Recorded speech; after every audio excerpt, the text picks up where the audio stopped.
স্বাগত ডিবিসি সংবাদে, আপনাদের সাথে আছি সুরভি আলম তরণী। কুমিল্লায় যৌথ বাহিনীর পরিচয়ে তুলে নেওয়ার পর এক যুবদল নেতা মারা যাওয়ার ঘটনার তদন্তের নির্দেশ দিয়েছে প্রধান উপদেষ্টার কার্যালয়। এরই মধ্যে গঠন করা হয়েছে উচ্চ পর্যায়ের তদন্ত কমিটি। এই ঘটনায় স্থানীয় সেনা ক্যাম্পের কমান্ডারকে তাৎক্ষণিক প্রত্যাহার করা হয়েছে বলে জানিয়েছে আইএসপিআর।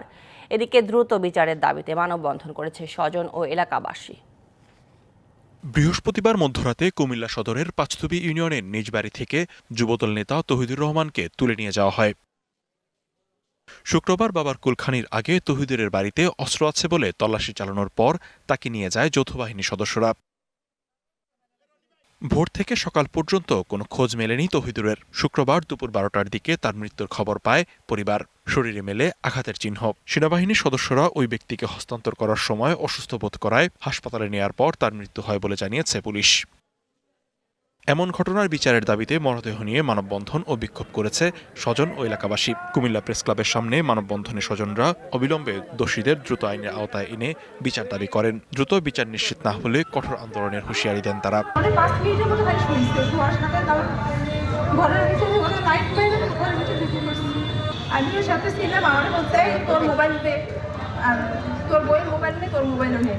আমরা বিশ্বাস করি সেনাবাহিনীর যে সদস্যরা আছেন তারা আমাদেরকে নৈতিকভাবে, নীতিগতভাবে সব দিক থেকে আমাদেরকে সহযোগিতা করবে। এদিকে ঘটনার দ্রুত তদন্তের নির্দেশ দিয়েছেন অন্তর্বর্তী সরকারের প্রধান ডক্টর মোহাম্মদ ইউনূস। গণমাধ্যমে পাঠানো এক বিবৃতিতে উল্লেখ করা হয়, যে কোনো ধরনের হেফাজতে, নির্যাতন ও হত্যা কঠোরভাবে নিন্দনীয়। অন্যদিকে এরই মধ্যে গঠন করা হয়েছে উচ্চ পর্যায়ের তদন্ত কমিটি। এই ঘটনায় স্থানীয় সেনা ক্যাম্পের কমান্ডারকে তাৎক্ষণিকভাবে প্রত্যাহার করা হয়েছে। গণমাধ্যমে পাঠানো এক সংবাদ বিজ্ঞপ্তিতে এই তথ্য জানিয়েছে ISPR.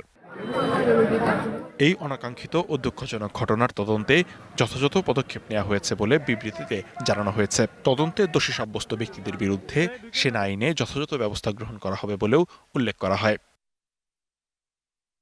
লিখনকান্তি Bhowmik, DBC news desk. Awami League শাসন আমলের মতো বিচার বহির্ভূত হত্যাকাণ্ড সংগঠিত হতে থাকলে হতাশ হবে জাতি। কুমিল্লায় যৌথ বাহিনীর হেফাজতে যুবদল নেতার মৃত্যুর ঘটনায় এমন মন্তব্য করেছেন বিএনপি নেতারা। এছাড়া স্বৈরাচারের মাথা পালিয়ে গেলেও তার দোসররা দেশে বিদেশে ষড়যন্ত্র করছে উল্লেখ করে তাদের বিষয়ে সজাগ থাকতে বলেছেন তারা। ব্রাহ্মণবাড়িয়া বিএনপির দ্বিবার্ষিক সম্মেলনে লন্ডন থেকে ভার্চুয়ালি যুক্ত হন বিএনপির ভারপ্রাপ্ত চেয়ারম্যান তারেক রহমান। তার বক্তব্যে নেতাকর্মীদের নির্বাচনে প্রস্তুতির পাশাপাশি সব ধরনের ষড়যন্ত্র মোকাবেলায় ঐক্যবদ্ধ হওয়ার নির্দেশ দেন। স্বৈরাচারের মাথাটা পালিয়ে গিয়েছে, কিন্তু স্বৈরাচারের কিছু কিছু অবশিষ্ট এখনো রয়ে গিয়েছে বাংলাদেশে। এরা বিভিন্নভাবে মাথা চাড়া দেবার চেষ্টা করছে। তাদের এই লক্ষ্যকে আমরা হাসিল করতে দিতে পারি না। যদি এই দেশের মানুষকে রক্ষা করতে হয়, সর্বোপরি বাংলাদেশকে যদি রক্ষা করতে হয়, তাহলে আমাদের সকলকে যে কোনো মূল্যে ঐক্যবদ্ধ থাকতে হবে। বলেছেন, জনগণের হাতে ক্ষমতা হস্তান্তরে নির্বাচনের কোনো বিকল্প নেই। জনগণের হাতে ভোটের মাধ্যমে সেই শক্তি ফিরিয়ে দেওয়া, জনগণের হাতে ভোটের মাধ্যমে সেই বিষয় সম্পর্কে রায় গ্রহণ করা, সেটি করার একমাত্র উপায় হচ্ছে নির্বাচন। এদিকে রাজধানীর উত্তরায় বিএনপি চেয়ারপারসন বেগম খালেদা জিয়ার রোগমুক্তি কামনায় দোয়া ও দুস্থদের মাঝে ত্রাণ সামগ্রী বিতরণ অনুষ্ঠানে যোগ দিয়ে মির্জা ফখরুল ইসলাম আলমগীর বিচার বহির্ভূত হত্যাকাণ্ডের দ্রুত তদন্তের দাবি জানান। বলেন, শেখ হাসিনা দিল্লিতে বসে নানা ষড়যন্ত্র করছে। যে দুষ্টামি, যে মানুষের ক্ষতি করার যে অভ্যাস, সেটা যায় নাই। দিল্লিতে বসে সে ষড়যন্ত্র করছে, চক্রান্ত করছে এবং বলছে তোমরা সবাই তৈরি হও, আমি একদিন চুপ করে চলে আসবো। তার এই চুপ করে কথাটা যায় না। এছাড়া নয়াপল্টনের দলীয় কার্যালয়ের ঠিকানা বাংলাদেশের কেন্দ্রীয় আহ্বায়ক কমিটির সভায় দলটির আরেক নেতা রুহুল কবির রিজভী প্রশ্ন তোলেন, সকল দলের সমর্থনে গঠিত ইউনূস সরকারের সময় কিভাবে যুবদলের কর্মীকে হত্যা করা হলো। যদি ওই ছেলেটি অপরাধী হয়, তাকে গ্রেপ্তার করে আইনের আওতায় নিয়ে যেতে পারে, কিন্তু গ্রেপ্তার করে ভয়াবহ টর্চার করে মেরে ফেলে বাপ্পার কাছে ফেরত দেওয়া, এটা এই আমলে হবে কেন? সেই দেশে কেন আবার শেখ হাসিনার বিচার বহির্ভূত হত্যার ঘটনার পরিণতি? অভিযোগ করেন শেখ হাসিনার মাধ্যমে বাংলাদেশের বিরুদ্ধে এখনও অপপ্রচার চালাচ্ছে ভারত। বাংলাদেশের বিরুদ্ধে অবিরাম অপপ্রচার করা। হিমাদ্রি রাহা, ডিবিসি নিউজ ডেস্ক। অবৈধ পার্কিং, ফুটপাত দখল, যত্রতত্র যাত্রী ওঠানামা এবং রাস্তা খোঁড়াখুড়ি নিত্যদিনের বিড়ম্বনা। আর দাবি আদায়ে সড়ক অবরোধ করে আন্দোলন তো আছেই। এসব কারণে যানজটে নাভিশ্বাস নাগরিকদের। রাজধানীর এক প্রান্ত থেকে অন্য প্রান্তে যেতে লাগে 3 থেকে 4 ঘন্টা, ক্ষেত্র বিশেষে আরও বেশি। 5 মিনিটের পথ এগোতে ঘড়ির কাঁটায় বাজে ঘণ্টা ধ্বনি। বিশেষজ্ঞরা বলছেন, আওয়ামী লীগ সরকারের আমলে যানজট নিরসনে একগুচ্ছ উন্নয়ন প্রকল্পে হাজার কোটি টাকা খরচ করেও মেলেনি সুফল। অপরিকল্পিত উন্নয়ন কর্মকাণ্ড সহ রাজধানীর ট্রাফিক অব্যবস্থাপনা ও জনদুর্ভোগ নিয়ে ডিবিসির ধারাবাহিক প্রতিবেদনের আজ দেখবেন প্রথম পর্ব। রাজধানীর ব্যস্ততম মহাখালী বিমানবন্দর সড়ক, যে সড়কে প্রতিদিন চলাচল করে দূরপাল্লার শত শত বাসসহ নগরের বিভিন্ন রুটের গণপরিবহন। যানবাহনের চাপে যানজট যেখানে নিত্যসঙ্গী, এমন চিত্র রাজধানীর প্রায় প্রতিটি সড়কেই। যত্রতত্র ফুটপাত দখল করে দোকানপাট, কোথাও কোথাও 2-3 স্তরে দখল করায় সড়কের পরিধি কমে আসে প্রায় অর্ধেকে। আর খোঁড়াখুড়ির পাশাপাশি অবরোধ আন্দোলনে যানজটে স্তব্ধ হয় পুরো নগরী। ফুটপাতে অনেক দোকান থাকার কারণে আমাদের মেইন রাস্তা ব্যবহার করতে ঠিক করে হাঁটা যাচ্ছে না, রিক্সার জাম, বাসের জাম, মানে এটা তো মোটামুটি মনে হয় যে দখলই, মনে হয় যে পুরো রাজ্যটাই মনে হয় যে ফুটপাত যারা বা হকার তারা দখল করে ফেলছে। সিগন্যাল ছাড়াও নর্মাল রাস্তার মধ্যে জ্যাম লেগে গেছে এই গাড়ি, এই ফুটপাতের দোকানগুলোর কারণে। শৃঙ্খলা নেই যানবাহন চলাচলেও, চালকদের কাছেও নেই সদুত্তর। জামজট তো হইতাছে, পিছে জামজট হইতাছে। যাত্রীরা আসলে কি করবো, মোটরসাইকেল আইতাছে, টান দিলে চাকার তলেই পড়ে না, কই পড়ে। সারাদিন 3 টিপ মারতে গেলে অনেক কষ্ট হয়ে যায় আর কি। ট্রাফিক পুলিশের সামনেই অহরহ চলে চালক হকারের এমন দৌরাত্ম্য। নিজেদের অসহায়ত্বের কথা জানালেন এই সার্জেন্ট। শুধু জরিমানা করেই কমানো যাবে না, জনসচেতনতা তৈরি করতে হবে, তবে এই জ্যামের পরিমাণ কমবে। এত ঢাকা শহরে এমনিতেই জ্যাম, আমরা সর্বোচ্চ চেষ্টা দিয়ে জ্যাম কমানোর চেষ্টা করি। পুলিশের দাবি, সড়কে শৃঙ্খলা ফেরাতে নানা ধরনের পদক্ষেপ নেওয়া হয়েছে। ফুটপাত দখল যাতে না হয় আমাদের ফোর্সের সহায়তায় যতটা পারা যায় নিয়ন্ত্রণ করে রাখা হচ্ছে, প্লাস অবৈধ পার্কিং যাতে না করে নর্মালি প্রসিকিউট করা হচ্ছে। যারা যারা অবৈধ পার্কিং করে বা বাস বা গাড়ি কোথাও যদি অবস্ট্রাকশন করে বা অবৈধ পার্কিং করে, রেগুলারলি তাদের বিরুদ্ধে মামলা বা প্রসিকিউট করা হচ্ছে। পরিবহন বিশেষজ্ঞরা বলছেন, অসহনীয় যানজট নিয়ন্ত্রণের টোটকা সমাধান নেই। পরিকল্পনার অভাবে ফ্লাইওভার, এক্সপ্রেসওয়ে কোনো কাজে আসছে না। পরিবহনে আমার যখন যেটা দরকার হয়েছে, শর্ট টার্ম নিডটাকে অ্যাড্রেস করার জন্য ঠেকা দিয়েছি। ট্রাফিক দিন দিন বেড়ে যাবে, মেগা সিটি তার যে জটিলতা সামনে আসবে, এটাকে প্রক্ষেপণ করে পেশাদারিভাবে আমরা কখনো কিছু করিনি। ফ্লাইওভার হতে একটা বড় সমস্যা হচ্ছে যে যেহেতু এখানে বিনিয়োগ ভারী, সমস্ত যারা বাস্তবায়নকারী সংস্থা আছে তারা কিন্তু ওই দিকে ছুটেছে। এবং আমরা যেটা করেছি আসলে এই ধরুন বড় বড় ফ্লাইওভার করে মূলত প্রাইভেট ভেহিকেলকে কিন্তু আরও বেশি উৎসাহিত করেছি। তো এই কারণেই শুধু ফ্লাইওভার দিয়ে এটা একটা ব্রডব্যান্ড কানেকশন, কিন্তু ফ্লাইওভারের গাড়ি নিচে যে সড়কে গিয়ে নামবে সেই সড়কের গতিবেগ কিন্তু 4 কিলোমিটার। তাহলে আমি একটা হাই স্পিড করিডোরের সাথে যখন নিচের সড়কে 5 কিলোমিটার সাথে যুক্ত করছি, এটা তো শর্ট সার্কিট হয়ে যাচ্ছে। বুয়েটের পুরকৌশল বিভাগের শিক্ষক শামসুল হক বলেন, যানজট কমাতে সরকারি উদ্যোগে বাসগুলোকে কোম্পানি ভিত্তিক একটি করিডোরে নিয়ে আসতে হবে। টেকসই সমাধান, ছোট্ট একটা পলিসি সাপোর্ট। 1 করিডোরে 1 বাস কোম্পানি চলবে। এটা কি সম্ভব? ঢাকার বুকেই 3 জায়গায় আছে, ক্যান্টনমেন্টে আছে, হাতিরঝিলে আছে, গুলশানে আছে। এইটাকে বড় করলে ঢাকা হয়ে যায়। এত কিছু দেখার পরেও যখন যে আসে তাকেই আমরা রুট পারমিট দিয়ে দেই, যারা দিচ্ছেন তারাই কিন্তু যানজটের বড় কারণ হয়ে দাঁড়াচ্ছেন। বিদ্যমান ব্যবস্থাপনায় ট্রাফিক পুলিশের পক্ষে যানজট নিয়ন্ত্রণ শুধু কঠিনই নয়, অনেকটা অসম্ভব মনে করছেন বিশেষজ্ঞরা। Farhaduzzaman, DBC news, Dhaka. যানজট বেড়েছে, গাড়ির গড় গতিবেগ আরও কমেছে। অন্যদিকে যানজট নিরসনে নেওয়া বড় প্রকল্প বাস্তবায়নের সুফল নেই। এসব নিয়ে আরও বিস্তারিত জানার চেষ্টা করব। আমাদের সাথে বার্তা কক্ষ থেকে যুক্ত হয়েছেন স্টাফ রিপোর্টার ফরহাদুজ্জামান।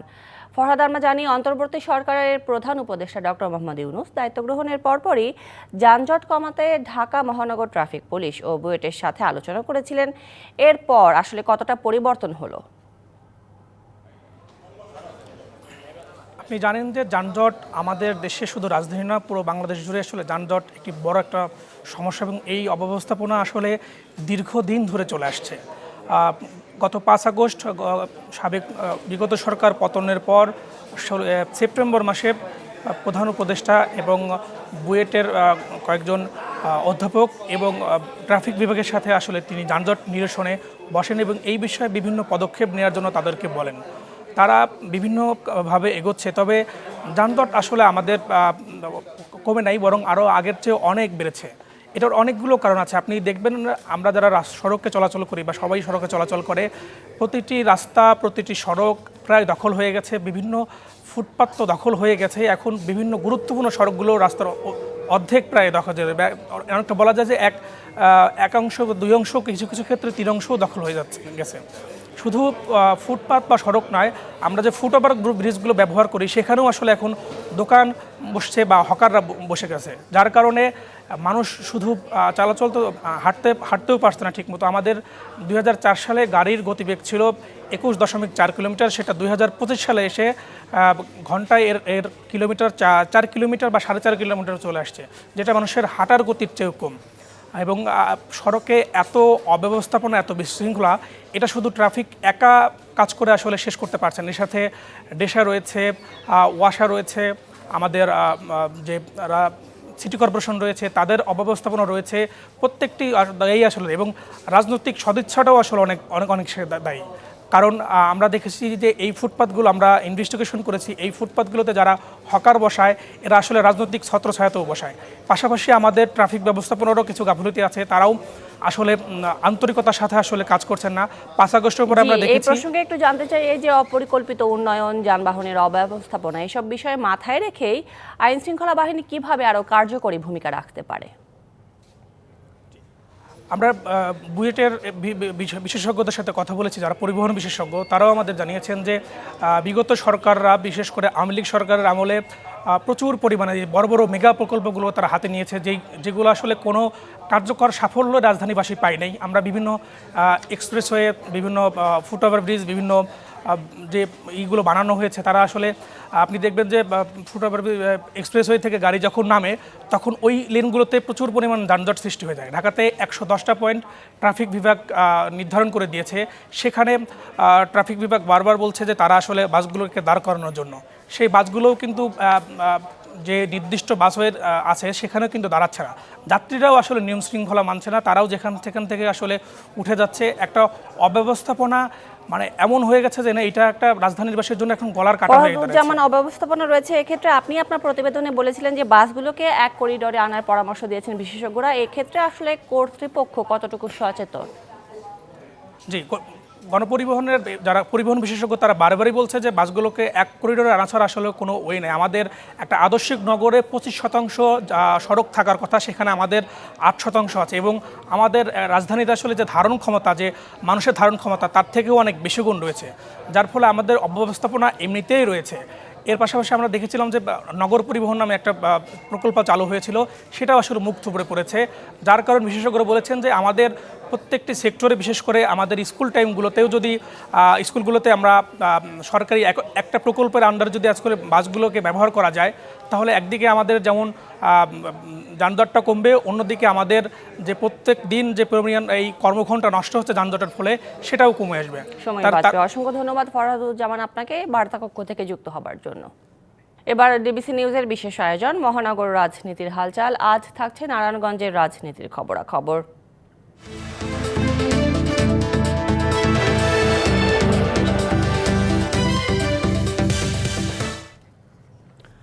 দেশজুড়ে নানা অস্থিরতার মধ্যে নারায়ণগঞ্জ মহানগরে এখন আলোচনায় জাতীয় নির্বাচন। তবে সরকারপন্থী রাজনৈতিক দলগুলো নির্বাচনের আগে সংস্কারের উপর জোর দিচ্ছে।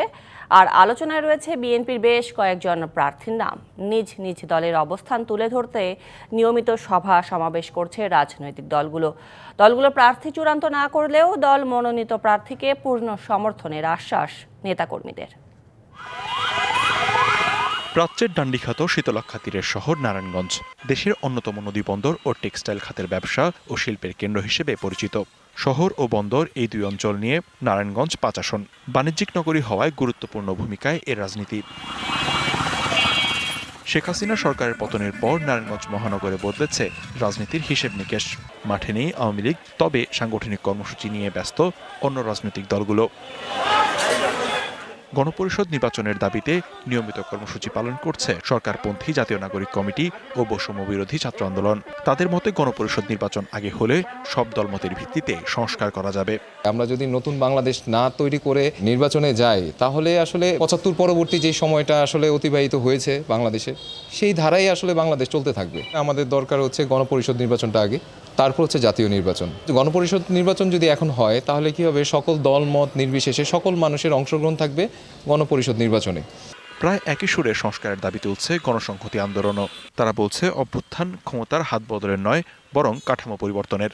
এই অভ্যুত্থান কেবলমাত্র ক্ষমতার হাত বদল নয়, ক্ষমতার কাঠামো পরিবর্তন। যদি একটা সংস্কার ছাড়া নির্বাচন হয়, তাহলে এটা হবে ছাত্র জনতার অভ্যুত্থানের সাথে রক্তের সাথে প্রতারণা, বেইমানি। এদিকে ন্যূনতম সংস্কারের পর জামায়াত নির্বাচন চাইলেও নারায়ণগঞ্জ ৫ আসনে এরই মধ্যে প্রার্থী নির্ধারণ করেছে দলটি। এছাড়া সভা সমাবেশের মধ্য দিয়ে সাংগঠনিক ভিত আরও মজবুতের চেষ্টায় তারা। সংগঠন ৩০০ আসনেই নির্বাচন করার প্রস্তুতি নিচ্ছে। প্রয়োজনীয় সংস্কার যেটুকু না হলেই নয়, সেটুকু হওয়া দরকার এবং তারপরেই নির্বাচন হওয়া দরকার। স্থানীয় জনশক্তি যারা আছে, জামাতে যারা জনশক্তি, তাদের মতামত এবং জনমত জরিপের একটা মতামত আমরা কেন্দ্রে পাঠিয়েছি। কেন্দ্র এই বিষয়টা নিয়ে সিদ্ধান্ত নেবে। নারায়ণগঞ্জের গুরুত্বপূর্ণ এই আসনটিতে বিএনপির সম্ভাব্য প্রার্থী হিসেবে নাম আসছে সাবেক এমপি আবুল কালাম, মহানগর বিএনপির আহ্বায়ক সাখাওয়াত হোসেন খান ও মহানগর যুবদলের সাবেক সভাপতি মাকসুদুল আলম খন্দকার খোরশেদ সহ আরও কয়েকজনের। সবাই নিজের মতো করে মাঠ গোছানোর চেষ্টা করছেন। যারই জনপ্রিয়তা থাকবে যে প্রার্থীর, সেই প্রার্থীকেই আগামী জাতীয় সংসদে বাংলাদেশ জাতীয়তাবাদী দলের পক্ষ থেকে ধানের শীষ প্রতীক দেওয়া হবে। ৫ নির্বাচনী এলাকার বিএনপির নেতাকর্মীরা সেই প্রার্থীর পক্ষে আমরা কাজ করব। এদিকে নির্বাচনের আগে প্রয়োজনীয় সংস্কার ও নতুন ধারার রাজনীতি চান বিশিষ্টজনেরা। প্রয়োজনীয় সংস্কার ছাড়া কোনো নির্বাচনই আসলে শেষ পর্যন্ত অর্থ বয়ে আনতে পারবে কিনা আমার সন্দেহ আছে। সাধারণ মানুষের কাতার থেকে উঠে আসা লোকজনদেরই আসলে সত্যিকারভাবে রাজনীতিতে আসা উচিত এবং তাদেরকেই নির্বাচন করা উচিত এবং জনগণেরও উচিত যে সেই ধরনের লোকদেরকে নির্বাচিত করা। রাজনৈতিক দলগুলোকে জনগণের অধিকার নিয়ে কাজ করার তাগিদ সাধারণ মানুষের। DBC news desk. ২১-এর মতো এবারে জুলাই গণ অভ্যুত্থানও জাতির জীবনে নতুন বাংলাদেশ গড়ে তুলতে প্রেরণার উৎস হিসেবে কাজ করবে বলে মন্তব্য করেছেন প্রধান উপদেষ্টা ডক্টর মোহাম্মদ ইউনূস। শনিবার বিকেলে অমর ২১শে বইমেলা ২০২৫ উদ্বোধন করে তিনি এমন মন্তব্য করেন। এবারের বইমেলার মূল প্রতিপাদ্য জুলাই গণ অভ্যুত্থান, নতুন বাংলাদেশ নির্মাণ। থাকছে জুলাই চত্বরও।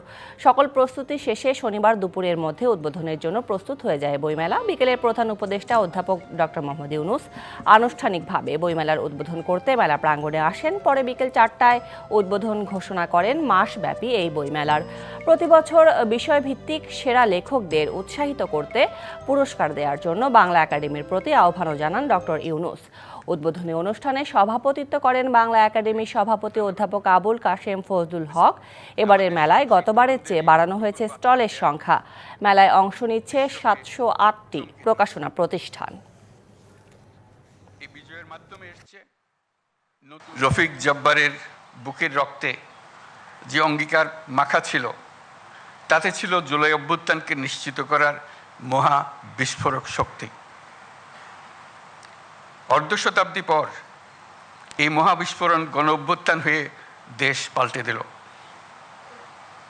এই বিস্ফোরণ আমাদের মধ্যে নতুন বাংলাদেশ গড়ার প্রত্যয় গ্রথিত করে দিয়ে গেল। ২১শে বইমেলা ২০২৫-এর শুভ উদ্বোধন ঘোষণা করতে।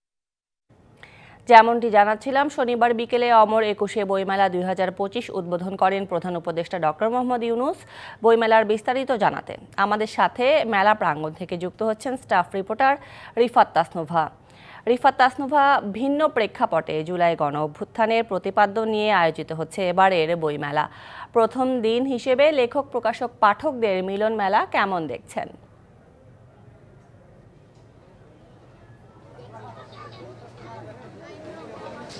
ধন্যবাদ জানাচ্ছি তরুণী আপনাকে। আপনি যেমনটি বলছিলেন যে কিছুক্ষণ আগে অর্থাৎ বিকেলের দিকে এসে প্রধান উপদেষ্টা তিনি এবারে বইমেলা উদ্বোধন করে দিয়ে গেছেন এবং জুলাই গণ অভ্যুত্থানের যে চিন্তা যে ধারাটি ছিল সেটিকে মাথায় রেখেই কিন্তু এবারের বইমেলার পুরো আয়োজন আমরা দেখতে পাচ্ছি।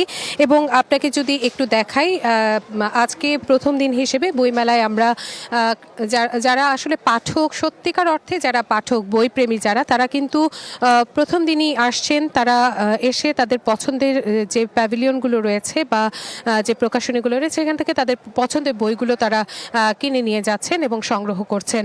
এবং মাসব্যাপী এই আয়োজনের জন্য পুরো বছর জুড়েই কিন্তু সাধারণ মানুষের, বিশেষ করে পাঠকদের, প্রকাশকদের একটি উত্তেজনা কাজ করে যে কখন আসবে অমর একুশে গ্রন্থমেলা। এবারে নতুন বাংলাদেশ বিনির্মাণ প্রতিপাদ্যকে সামনে রেখেই অমর একুশে গ্রন্থমেলা 2025-এর আয়োজন। তবে আমরা যতটুকু দেখেছি অনেক স্টলই কিন্তু এখনো পুরোপুরিভাবে প্রস্তুত করা হয়নি। কিছু কিছু স্টলের নির্মাণ কাজ শেষ করা হলেও সেখানে পুরোপুরি সব যে বইগুলো আসার কথা সে বইগুলো এখন পর্যন্ত আসেনি বলে আমাদেরকে প্রকাশকরা নিশ্চিত করেছেন। তবে কিছু স্টল বা প্যাভিলিয়নে আমরা দেখতে পাই যে সেই স্টলগুলোর দিকে, সেই প্যাভিলিয়নগুলোর দিকে পাঠকদের ভিড় বরাবর সবসময় থাকে। এবছরও আমরা দেখতে পাচ্ছি পাঠকরা সেই স্টলগুলোতে, সেই প্যাভিলিয়নগুলোতে আসছেন। এবং এটা আসলে মূলত বিকাল 4টার পর থেকেই কিন্তু এই দৃশ্য আমরা দেখতে পেয়েছি। এছাড়া অন্য যে প্যাভিলিয়নগুলো বা স্টলগুলো নির্মাণ হয়নি এখন পর্যন্ত, সেগুলো নির্মাণ কাজ এখনও চলছে, টুকটাক শব্দ চলছে। এবং এই স্টলগুলো বই বিক্রি আগামী 2-1 দিনের মধ্যেই শুরু করতে পারবে এবং তারা এবারও পাঠক সারা ভালো পাবে বলে তারা আশা করছেন। এবারে আমরা একটি বিষয় বলে বইমেলাকে সবসময় বলা হয়ে থাকে যে জি রিফাত, প্রথম দিন উপলক্ষে তাহলে কয়টি বই প্রকাশিত হলো? নতুন লেখক প্রকাশকদের আনাগোনা গতবারের তুলনায় কেমন মনে হচ্ছে এবার?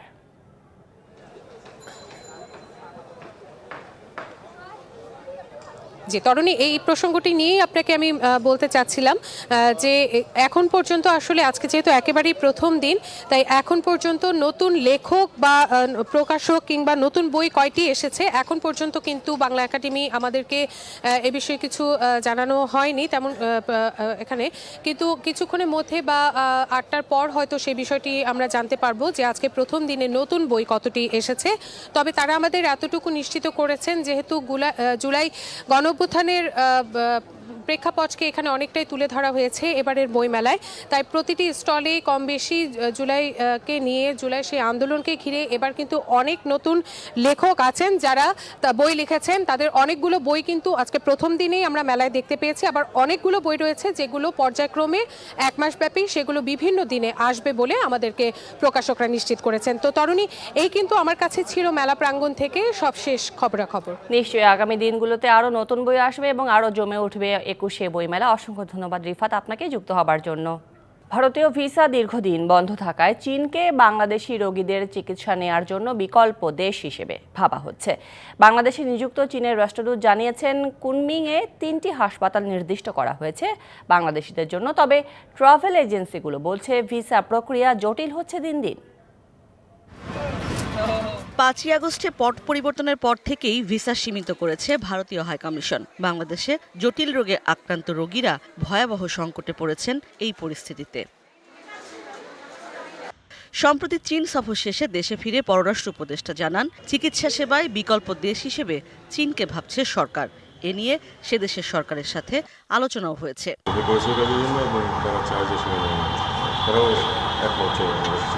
ঢাকায় নিযুক্ত চীনের রাষ্ট্রদূত বলছেন, কুনমিংয়ে বাংলাদেশিদের চিকিৎসা দিতে ভিসা, বিমানের টিকিট সহ পুরো প্যাকেজ নিয়ে কাজ করছে দূতাবাস।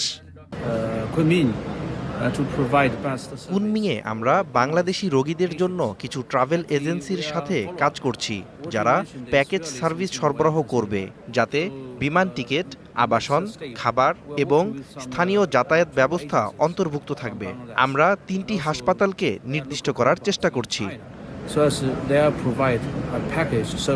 তবে এজেন্সিগুলো বলছে ভিন্ন কথা। তারা বলছেন ক্রমেই কঠিন হচ্ছে চীনের ভিসা প্রক্রিয়া। ভিসার জটিলতা দিন দিন বাড়ছে।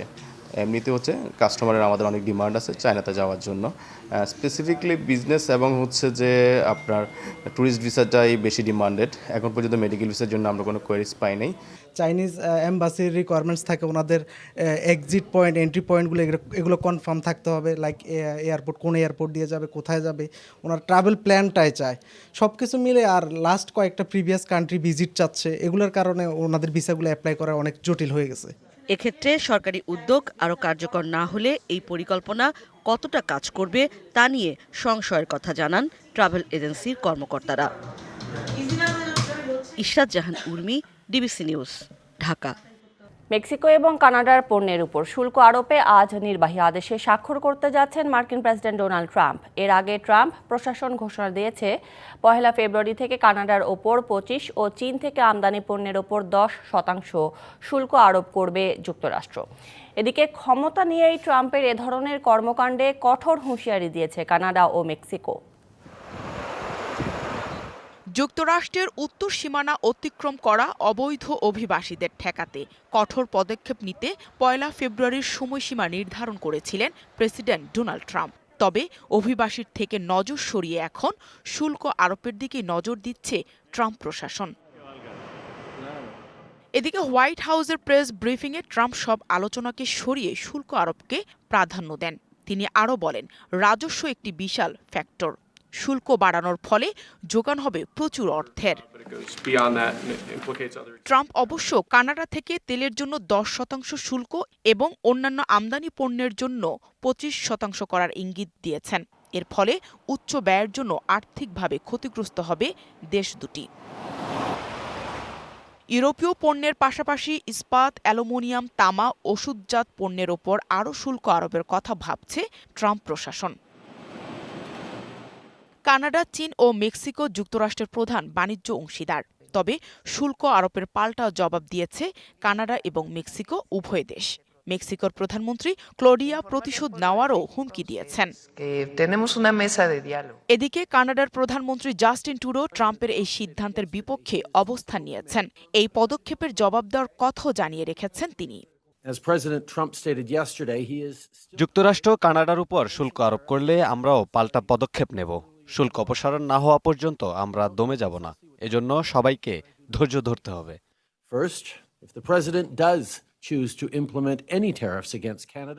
হোয়াইট হাউসের মুখপাত্র ক্যারোলিন লেভিট বলেছেন, শুল্কগুলি অবিলম্বে কার্যকর করা হবে। Nahida Rinthi, DBC news desk. সংবাদ এই ছিল এখনকার মতো। ডিবিসি নিউজের সংবাদগুলো পড়তে ভিজিট করুন dbcnews.tv আর ভিজিট করুন ডিবিসি নিউজের ফেসবুক পেজ এবং ইউটিউব চ্যানেল। সঙ্গে থাকুন।